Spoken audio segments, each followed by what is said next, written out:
Hello students, मैं Mohammad Saddam Hussain, the director of SCC, और आज मैं आप लोगों के सामने मैथ लेसन 15 बेलन लेकर आया हूं और मुझे उम्मीद है कि आप लोगों को बहुत ही अच्छी तरह समझ में आएगा। तो चलिए स्टार्ट करते हैं। ये भारती भवन का लेसन 15 जो है, लेसन 15 में बेलन चैप्टर है जिसको हम लोग सिलेंडर बोलते हैं। तो इसमें सबसे पहले हम लोग जान लेते हैं कि ये वाला जो लाइन है, ये वाला, इसको हम लोग हाइट एच को हम लोग यानी कि ऊंचाई बोलते हैं। और ये मेरा एक वृत्त है जिसमें ये वाली जो संख्या है b और यहाँ पे जो d लिखा हुआ है, b और d इसको बीच में यानी कि कोई भी अगर गोला हो, वृत्त हो, अब वृत्त के केंद्र बिंदु से अगर वृत्त को स्पर्श पर जो छूती है जो रेखा, उसको हम लोग क्या बोलते हैं? त्रिज्या बोलते हैं। तो इस वाले भाग को हम लोग क्या बोलते हैं? त्रिज्या। तो h इसको बोलेंगे हाइट, h को ऊंचाई बोलते हैं, r को त्रिज्या बोलते हैं। तो अब आइए यूजफुल फार्मूला फ्रॉम लेसन। अब इस लेसन में जो फार्मूला है, उपयोगी फार्मूला, उसके बारे में जानते हैं। सबसे पहली बात है कि बेलन के दोनों सतहों का क्षेत्रफल, देखिए एक ये सतह एक ये सतह, तो दो बेलन के दोनों सतहों का जो क्षेत्रफल है कितना होगा? 2 पाई r स्क्वायर, यानी कि जहां r का मान क्या हो जाएगा? त्रिज्या हो जाएगा, और पाई का मान हम लोग 22/7 या 3.14 ले सकते हैं। दूसरा फॉर्मूला है बेलन का वक्र पृष्ठ का क्षेत्रफल।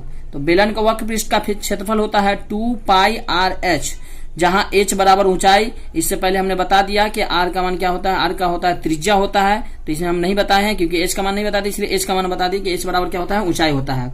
अब आइए बेलन का संपूर्ण, यहाँ पर क्या होता है कि बेलन का संपूर्ण पृष्ठ का क्षेत्रफल बोल लीजिए या बेलन का कुल पृष्ठ का क्षेत्रफल बोल लीजिए, दोनों सेम ही होता है। तो बेलन का जो कुल पृष्ठ का या संपूर्ण पृष्ठ का क्षेत्रफल होता है 2 पाई r into r plus h, 2 पाई r into r plus h। तो दोस्तों अगला फॉर्मूला है बेलन का आयतन। बेलन का जो आयतन होता है पाई r स्क्वायर h होता है। और उसके बाद अगला आता है खोखले बेलन का आयतन। खोखले बेलन का आयतन का फॉर्मूला हम अगर इस तरह भी लिखते हैं पाई h into r1 plus r, माने capital R plus small r into capital R minus small r, इसको हम इस तरह भी लिख सकते हैं पाई h into r plus r का स्क्वायर माइनस r का स्क्वायर, माने कैपिटल R का स्क्वायर माइनस स्मॉल r का स्क्वायर लिख सकते हैं। तो ये जितने भी फॉर्मूला हमने लिखा है दोस्तों, ये सभी, इसमें जितने भी क्वेश्चन हैं, ये चाहे एक इसमें लगभग हमारे अंदाज से होगा कि 30 क्वेश्चन तक है, 25 क्वेश्चन है, सभी क्वेश्चन इसी फॉर्मूला पे, पांचों फॉर्मूला पे ही बनेंगे। तो आप लोग देखते रहिए। अगला क्वेश्चन हम आपको लेसन से लेकर चलते हैं। लेसन में आइए अब लेसन दिखा दें आपको हम कि लेसन का जो क्वेश्चन है, पहला क्वेश्चन देख लीजिए। एक बेलन का व्यास 28 सेंटीमीटर और ऊंचाई 20 सेंटीमीटर है, तो बेलन का वक्र पृष्ठ तथा आयतन ज्ञात करे।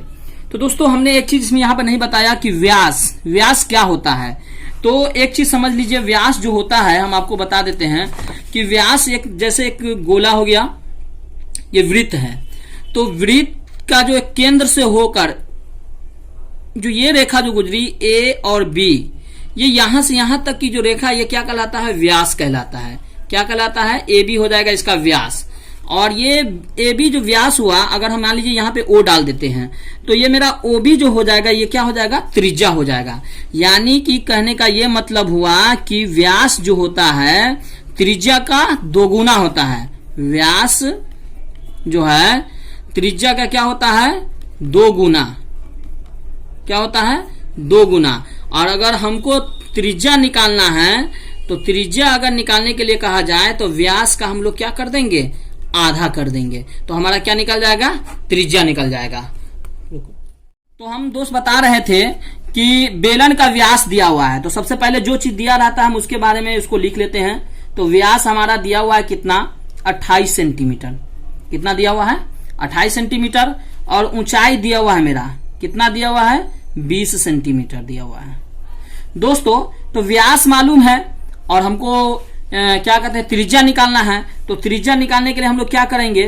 व्यास का अभी हम बताए हैं कि व्यास का क्या कर देंगे? आधा कर देंगे। तो त्रिज्या निकालने के लिए हम लोग क्या करेंगे? व्यास का आधा।